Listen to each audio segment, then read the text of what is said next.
Je suis en vacances chez ma sœur et je profite de ce moment pour faire mes devoirs. Voilà, je vous propose une vidéo lecture manga. D'ailleurs, je ne sais pas si vous avez remarqué, mais dans le décor, on retrouve des mangas que j'avais généreusement donné à ma sœur. Donc on peut retrouver la série complète des Peach Girl, donc du shoujo, hein, et la complète de Please Save My Earth. Et le truc qu'on remarque, c'est que déjà à l'époque, et ça on s'en rendait pas compte, il y avait déjà des changements de logo. Ah là là là là là là.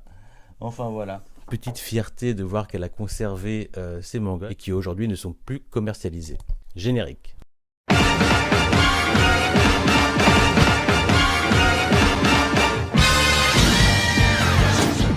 Donc on va commencer cette vidéo avec les titres que j'ai en partenariat avec Meian. Et on enchaîne avec Kengan Ashura, les 4 premiers tomes. Je ne pouvais pas passer à côté de ce manga de baston qui semble être devenu une référence. Pour ma part, j'ai découvert la licence à travers l'anime distribué par Netflix. Pour être honnête, je ne pensais même pas que c'était tiré d'un manga, mais que c'était surtout inspiré d'une hype inspirée par Baki. Et j'avais été fortement surpris par la qualité de l'œuvre malgré une CGI assez imposante, mais qui contribue à cette impression de puissance qui se dégage des personnages et des combats durant l'anime. Bon, je ne suis pas resté bien longtemps sans connaissance. La réputation de Kengan Ashura est venue à moi. C'est donc une série en 27 tomes qui a le droit également à une suite du nom de Omega qui doit avoir 8 ou 9 tomes, je sais plus. Et donc je lui trouve une identité à part entière qui se démarque de Baki, ce qui est une bonne chose, une très bonne chose même. Mais clairement, il ne tire pas uniquement son inspiration de Baki, mais aussi de Tough. Tu le vois à travers certains persos, mais là, j'en dirai pas plus. Alors, parlons du manga. J'ai reçu à ma demande les 4 premiers tomes de Kengan Ashura et la première chose qu'on remarque, ce sont les couvertures qui envoient du lourd. Et s'il y a bien une chose que l'on peut reconnaître à l'éditeur, c'est de soigner ses covers, ses éditions. La seconde, c'est que celle-ci, je parle des covers, elle vous réserve quelques surprises lorsque vous la retirez. Et ça, c'est une attention du mangaka, enfin je suppose, très appréciable car on va dire pleine d'humour. D'ailleurs, c'est le genre d'attention dont on s'habitue, mais qui provoque une petite déception lorsqu'on n'y a pas le droit avec d'autres licences. Bref, ce qui nous intéresse est d'abord le contenu, et pour ceux qui ne connaissent pas l'anime, sachez que niveau baston, vous ne serez pas déçus. Déjà, graphiquement, on est bien, avec un style bien plus grand public que Baki, qui est déjà plus particulier. Oui, il faut pas le nier, il y aura toujours des éléments de comparaison avec Baki, c'est comme ça, et puis c'est tout. Puis la story de Kengan Ashura a le mérite d'être assez divertissant. Pour ceux qui ne connaissent pas, je vous fais un petit topo. On va suivre un employé de bureau qui, après avoir fait la rencontre d'un gars lors d'une baston de rue, et plus précisément d'un combattant, qui va se retrouver plongé dans un monde underground où chaque entreprise répond aux appels d'offres, obtiennent des contrats ou règle juste leurs conflits en 1v1 lors de combats d'arène clandestins. Voilà. Et pour cela, chaque entreprise est représentée par un champion. Et comme le hasard fait bien les choses, notre vieil employé de bureau va lier son destin avec ce jeune combattant qu'il a vu se battre au coin d'une ruelle face à un de ses champions de l'underground. Voilà les bases qui se posent en 1 ou 2 tomes, avec quelques combats peut-être un peu plus vite expédiés que dans l'anime. En tout cas, on est pris par le rythme, pour se retrouver embringué lors des 2 autres tomes dans un grand tournoi qui s'annonce et qui rebat les cartes des entreprises, voilà, et des champions qui les représentent. Et bien sûr, ce qui met du sel au récit, c'est tout le background du héros qui renie sa formation martiale depuis la mort de son maître Nico, pour privilégier un état de berserk qui consume son espérance de vie. Seulement, le style Nico se révélera plus souvent salvateur pour notre héros, qui sera d'ailleurs l'obsession d'un autre personnage de son passé. Et des persos de très bonne facture nous allons rencontrer. D'ailleurs, dans les prochains tomes, il va y avoir du lourd. D'après, je lui trouve tout de même un gros défaut, mais ça c'est un concours de circonstances, c'est qu'une fois qu'on a déjà vu les 2 saisons de l'anime, on est un peu sur notre faim, quoi. On a envie du récit inédit. Oui, c'est ce qui m'a manqué. 4 tomes, c'est trop bien comme démarrage, mais moi je veux lire tout ce qu'on a déjà vu en animé et plus encore. Je veux la suite et je veux me faire kiffer avec de l'inédit. Bon, à moi d'être patient, quoi. Si tu aimes la baston et les persos bien stylés, faut pas hésiter et ça vaut bien un 17 sur 20. J'ai également reçu par Meian les tomes 6, 7 et 8 des 7 ninjas des fous, donc de l'auteur de Shigori. Je reprends donc les aventures de mes ninjas préférés, je ne le dirai jamais assez, c'est du bon gros délire que je conseillerais volontiers à tous ceux qui surkiffent Shigurui. C'est différent, mais en même temps, c'est un excellent palliatif en attendant les sorties des prochains tomes. Encore de nouveaux personnages, voire des nouveaux duos. Certains pourront penser que c'est tout le temps la même chose, que c'est pas... Mais pas du tout, avec l'apparition des chasseurs de démons, ça devient carrément fou. C'est un manga hybride, de l'armure, du organique, de la violence à outrance, mais toujours assez impressionnante, elle vaut le détour, je trouve. On est déjà au tome 8, ça se termine en 10 tomes, et tous les ninjas ne sont pas encore réunis, si seulement ils se réunissent un jour. En tout cas, si final il y aura, il sera dingue. J'ai hâte de lire la suite, ce manga ne bougera pas de ma mangathèque avant un bon bout de temps, car j'aime trop le délire, il est anachronique, il est ésotérique, et ces guerriers sont tellement, mais tellement badass. Voilà, j'adore ça. Je reste sur une note de 17 sur 20, mais vu l'excitation que j'ai avant de préparer ma review sur ce titre, je lâche le 18 sur 20 sans hésiter. J'aime trop ce mangaka, et j'avoue que je serais curieux de savoir s'il plaît autant aux hommes qu'aux femmes, car ça nous renvoie à des références bien bourrines de films ou d'animations de samouraïs, de ninjas démoniaques, sauce manga. Voilà. J'ai également reçu la série Egregore, donc sur le 6 tomes que m'a envoyé Meian, je n'ai eu le temps pour l'instant de n'en lire que 2. Alors c'est un peu la faute à Subaru, mais j'aurai le temps de vous en reparler. En attendant, j'ai trouvé le premier tome assez intéressant. On est dans un monde dark fantasy qui peut rappeler certains romans du genre. Sauf, et c'est plus marqué vers la fin du tome, je trouve, ça va un peu trop vite. Voilà. Je pense en particulier au pouvoir de certains enfants qui vont survivre à la grande moisson. Ah oui. Je vous fais un topo du manga. On suit principalement un apprenti forgeron qui semble être le fils de parents célèbres, qui sera plus ou moins gentiment traité de poltron parce qu'il est pas chaud pour aller à la chasse ou juste combattre des dangers éventuels qui vont menacer le village. Non, Foa lui préfère travailler le fer pour fournir les armes. Voilà, seulement la quiétude du village est brisée lorsqu'une moisson a lieu dans leur village. Apparemment, un super combattant est en poste dans chaque village et celui du village de Foa est pas en reste. Les combats peuvent désarçonner au début car les combattants ont une perception d'un futur immédiat qui est vraiment très intéressant dans un combat. Dans le second tome, on retrouve les survivants éparpillés pour se former dans leur spécialité et il n'est plus question de forger concernant Foa. Alors, il y a peut-être un peu trop d'explications au niveau du fonctionnement de la magie, je pense pas que ce fût nécessaire. Après, je peux comprendre l'influence qu'a Hunter x Hunter dans ce domaine, mais on a aussi vu Samurai 8 se casser la gueule avec ses explications. Mais qui sait, cela se montrera par la suite très utile, mais pour ma part, j'ai lu ça en diagonale. Après, lorsque je vois la qualité assez exceptionnelle de la colorisation des pages couleurs, je trouve ça vraiment dommage que le manga soit en noir et blanc. Voilà, les dessins sont de qualité, mais je n'arrive pas à m'ôter l'idée qu'il aurait mérité d'être en full color. Pour ceux qui ont lu le manhwa Demon King, vont reconnaître la petite touche du manhwaka. Ça se dit ça? D'ailleurs, je serais Meian, j'y penserais fortement, vu le début des succès des webtoons en relié.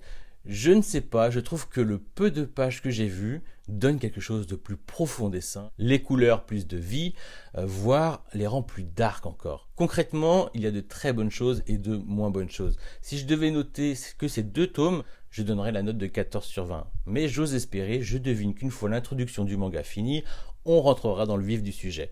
Et l'air de rien, il n'est pas prévu que ce manga se finisse en 10 tomes, en tout cas pour ma part, j'ai encore 4 tomes à lire. Donc prochainement, je vous en reparle, tout comme je vous parlerai de Jikaeru, qui m'a été fortement recommandé par Authentic Manga. Venons-en à Subaru. Alors j'aurais voulu vous en parler plus en détail, j'ai lu l'intégrale, mais je vais y aller assez rapidement parce que j'ai beaucoup de choses à vous dire. Déjà le premier tome, on comprend que la Subaru est un personnage plein de caractère, qu'elle forgera à travers ses épreuves. C'est simple, j'adore ce titre, déjà par son style seinen, avec un dessin noir et agressif. De plus, les personnages sont super bien écrits, je pense principalement à toutes les rivales que Subaru va rencontrer, qui finalement apporteront quelque chose de tellement différent de ce qui se fait habituellement. La rivalité entre filles n'a pas qu'une seule facette, qui est de mettre des bâtons dans les roues, bien au contraire, et cela donne une véritable richesse au récit. Lorsque je lisais Subaru, je retrouvais ce que j'aimais bien chez Blue Giant, où l'intensité de la la musique est aussi bien retranscrite dans la danse.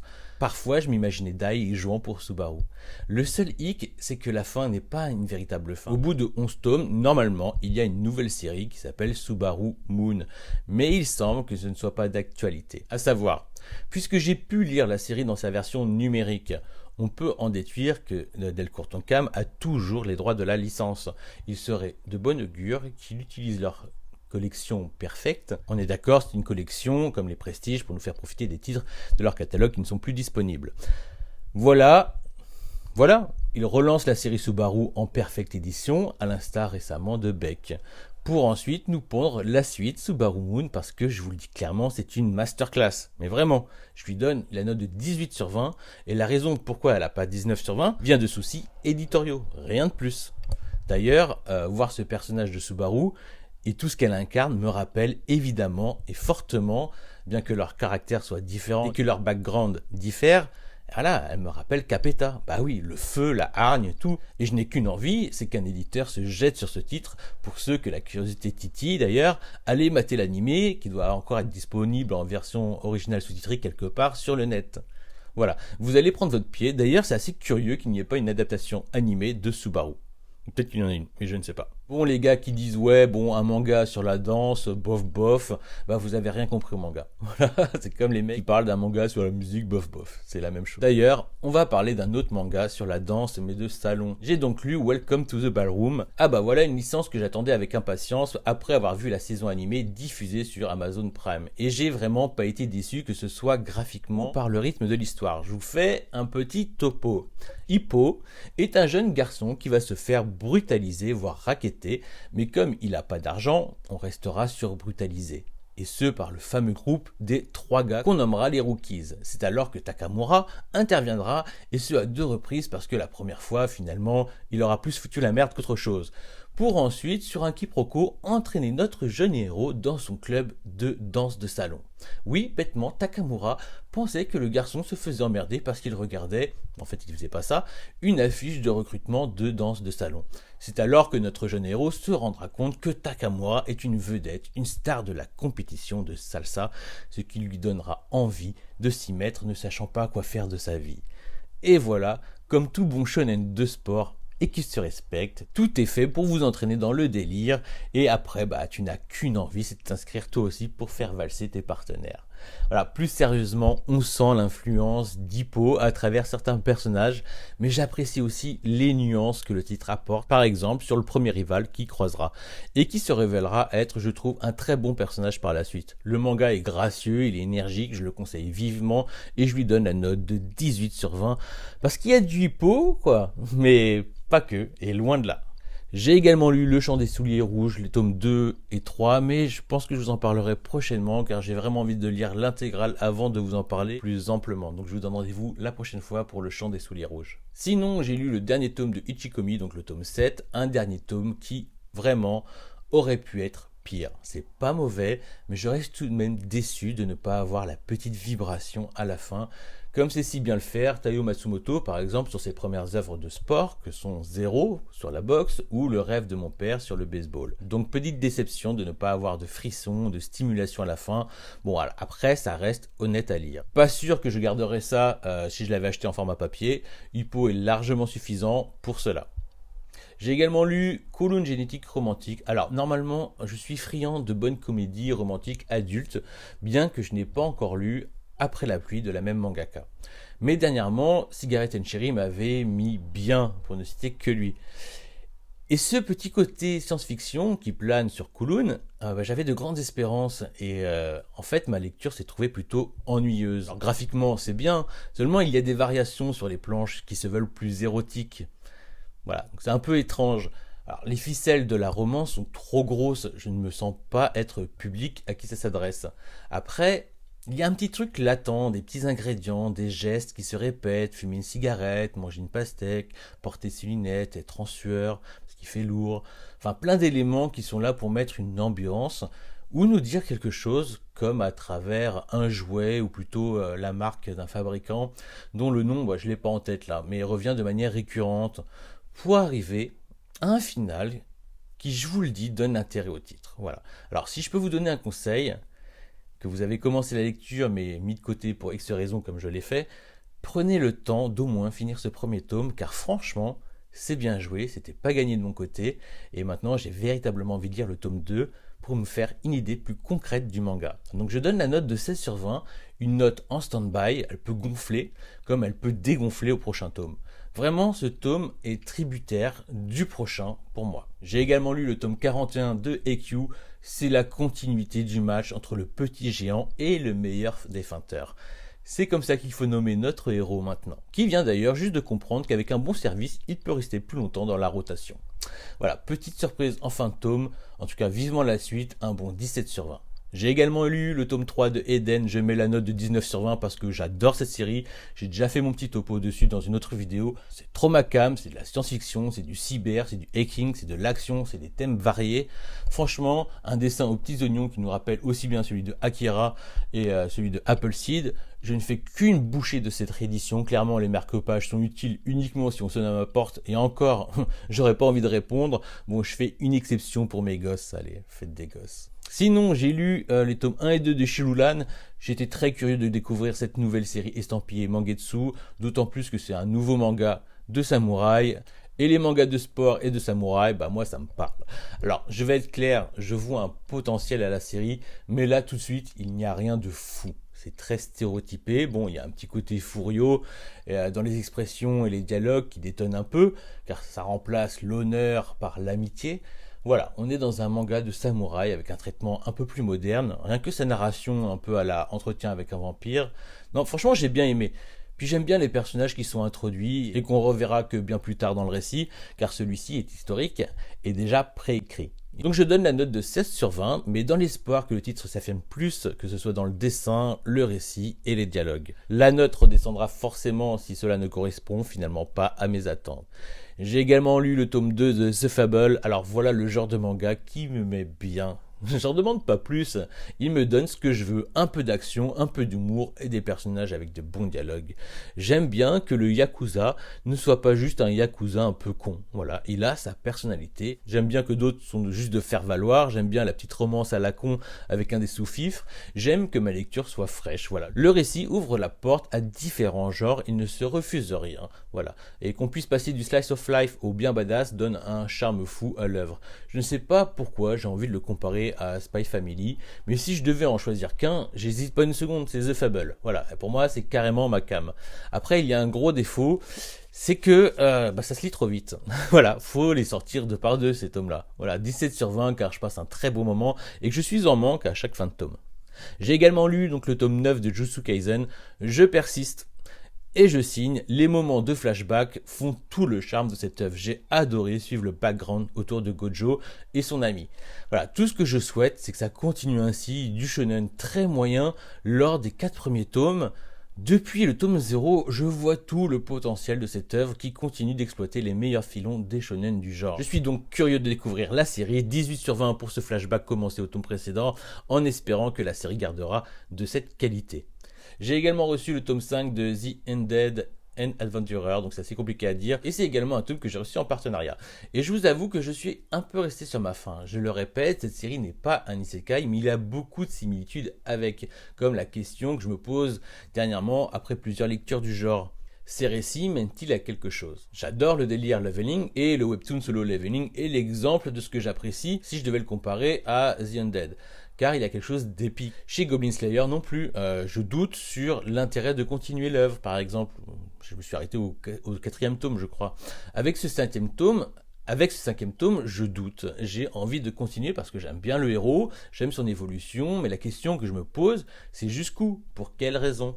Voilà, j'attends beaucoup du tome 6, je souhaiterais que ça bouge autour du héros et des antagonistes. Voilà, autant je donnais facilement le 16 sur 20 au précédent tome, autant là je redescendrai au 15 sur 20 pour ce dernier tome, en espérant bien sûr un nouvel intérêt de la licence pour moi. J'ai également reçu, donc en partenariat, le tome 5 de Gannibal, donc toujours avec Meian, et je vous le dis clairement, le tome 5 de Gannibal reste constant en ce qui concerne l'intérêt qu'on a pour le récit. La politique joue un rôle de plus en plus important, de nombreux éléments sont assemblés afin qu'on y voit plus clair. C'est aussi un tome de transition, sauf que le récit ne laisse pas entrevoir une baisse d'intérêt pour le lecteur, bien au contraire. De nouvelles interrogations voient le jour, ce qui donne toujours autant envie de découvrir le tome suivant. D'autant plus que le héros semble motivé pour en découdre avec le mystérieux personnage que tout le monde nomme Il, et qui semble être l'essence même du cannibalisme potentiel de ce village. Donc je donne la note de 17 sur 20 pour cette atmosphère noire et ces personnages noirs et ce récit noir. Enfin voilà quoi, très très bon Gannibal. J'ai également lu les tomes 3 et 4 de Yawara, donc j'étais un petit peu en retard sur mes lectures. Voilà, j'avais mis de côté ma lecture et quel plaisir de retrouver cette ambiance des années 80, ces personnages au caractère bien trempé face au Naoki Urasawa. Ça y est, on a le droit à un peu plus de rivalité. Après, l'héroïne reste très frustrante, ce qui est encore une marque de fabrique de l'auteur que l'on retrouvera sur Happy et Monster, pour ne citer que. Un coup, elle déteste le judo et ne veut plus exercer pour être une fille normale. Et un autre coup, elle s'y adonne avec passion pour reprendre de la distance par la suite. Après, le papy est un phénomène dans son genre. On n'est pas loin de Genma, le père de Ranma 1,5, que l'on peut considérer comme l'un des papas les plus drôles du game. Donc là, on a un des papys les plus drôles du game, je trouve. On peut critiquer le prix assez élevé de l'édition en comparaison à d'autres licences du même format sur le marché. N'empêche qu'elle est vraiment de qualité, qu'elle épouse parfaitement les autres collections de luxe de l'auteur. C'est avec un grand plaisir que je donne la note de 18 sur 20 à mes lectures de Yawara. J'ai également lu le tome 3 et 4 de Shiguri. Alors je vous le dis clairement, je n'ai pas pu résister à me procurer la suite. Partenariat ou pas avec Meian, je ne pouvais pas attendre plus longtemps, je me le suis dit acheter, voilà, parce que je voulais absolument les lire. Je me suis procuré les tomes 3 et 4, et je suis désolé d'appuyer dessus, mais ce fut un vrai parcours du combattant. On met de côté le système des commandes en ligne, j'étais en vacances, un peu comme maintenant, dans une grande ville, allez hop, direction la FNAC, rien. Si, il y avait The Breaker Ultimate. Mais là, tout de suite, c'est pas ça que je voulais. Donc, j'entraîne ma petite famille dans une librairie spécialisée. J'ai croisé les tomes 1 et 2 de Shiguri. Sinon, la nénette, elle ne sait pas de quoi je parle. Si c'est pas sur les étagères, c'est qu'on n'a pas. Ok, donc voilà. Je me fais une raison.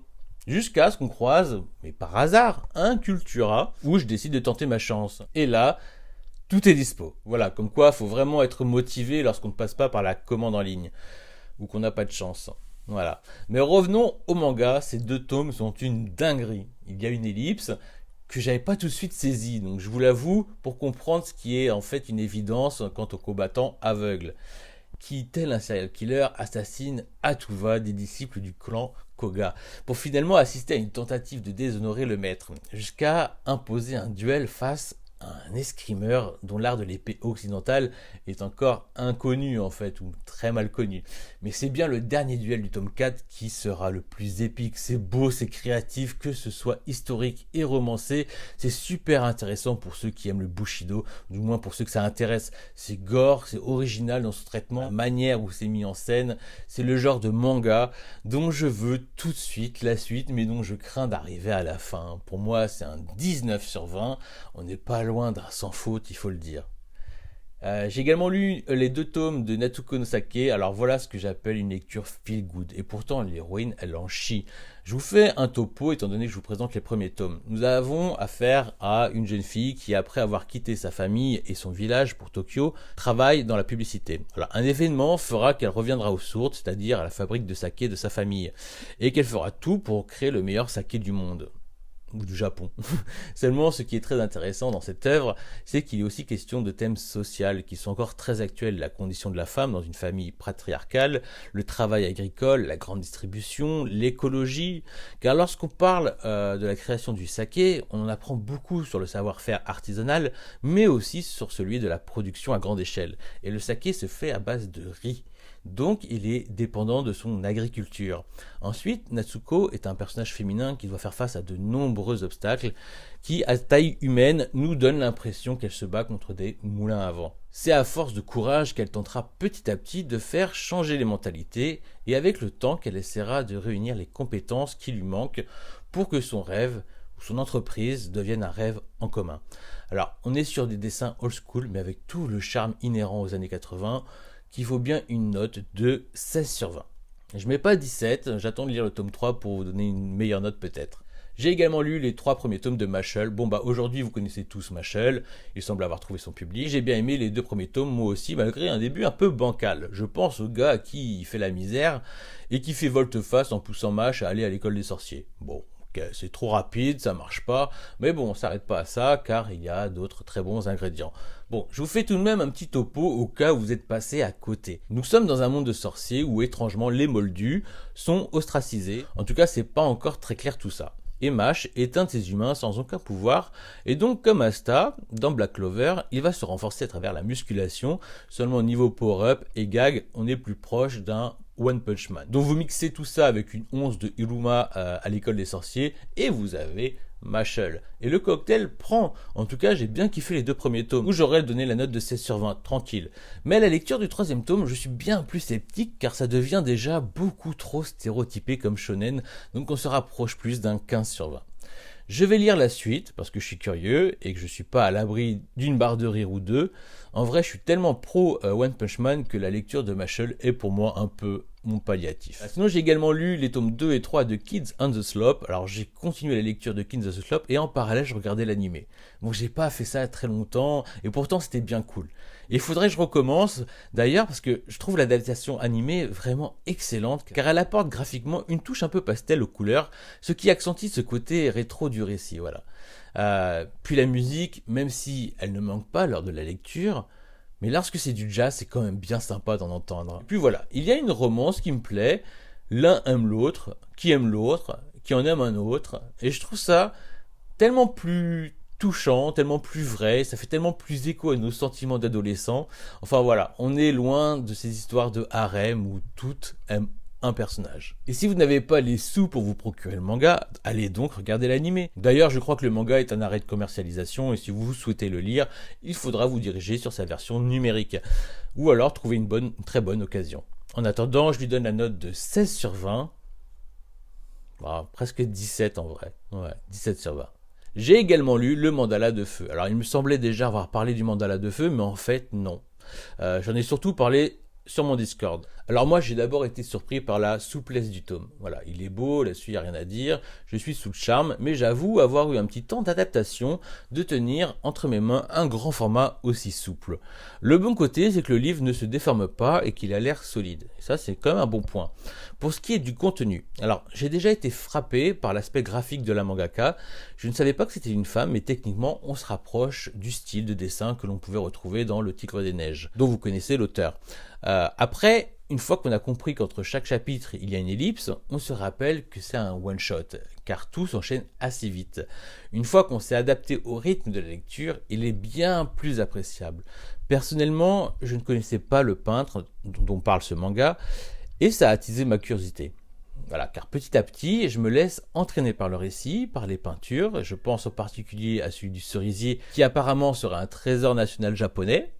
Voilà, j'étais curieux de découvrir la véritable peinture. Puis je me suis fait avoir en fin de tome, j'avais une saleté dans l'œil, voilà, clairement, j'ai été réceptif et c'est plutôt cool ça. Car au début, je trouvais que ça allait trop vite et que je ne m'attachais pas particulièrement au personnage. Mais en fait, non. Ça mériterait même une nouvelle lecture. J'ai vraiment aimé ce one-shot car, on est d'accord, ce n'est pas ce qui se fait de mieux cette année. Mais il a eu son petit effet chez moi, et ça c'est le principal. C'est pour ça que je lui donne une première note de 16 sur 20. 17, 16, je sais plus. J'ai également lu les 2 tomes de Opus de Satoshi Kon. Alors c'est le seul manga de Satoshi Kon que j'ai en ma possession. Sinon, à une époque, j'avais vu pas mal de ses films ou séries à la sortie. Et Opus est une œuvre qu'on m'a fortement conseillée, malgré le fait que c'est une œuvre inachevée. Alors je vous le dis clairement, j'ai adoré ma lecture. J'ai trouvé le récit tellement original, et ce, du début à la fin. Je vous fais un petit topo, c'est l'histoire d'un mangaka qui se retrouve dans le manga qu'il est en train de dessiner, et clairement, il y a un personnage qui ne va pas apprécier son sacrifice, et qui va se retourner contre son créateur. La mise en scène est fabuleuse, et les persos sont trop attachants. Trop attachants. Voilà. Tous un peu borderline. Alors, je vous laisse découvrir comment l'auteur a géré sa fin, car c'est une fin programmée, pour ne pas dire maîtrisée. Sa série a été stoppée, certes, parce que le magazine de prépublication a fait faillite, mais aussi parce que, par la suite, le mangaka n'avait pas le temps de continuer, étant donné qu'il a consacré son temps pour les films d'animation que vous connaissez tous aujourd'hui. Je crois que Perfect Blue est disponible sur Netflix si ça vous intéresse. Ce récit, tout comme sa fin, ne m'a tellement pas laissé indifférent que pour cela, je lui donne la note de 18, 19 sur 20 18, 19, je sais plus. Voilà, enfin bref. Sur ce, je vous abandonne, il faut que on m'attend, c'est les vacances, je vais en profiter. Prenez soin de vous, ciao.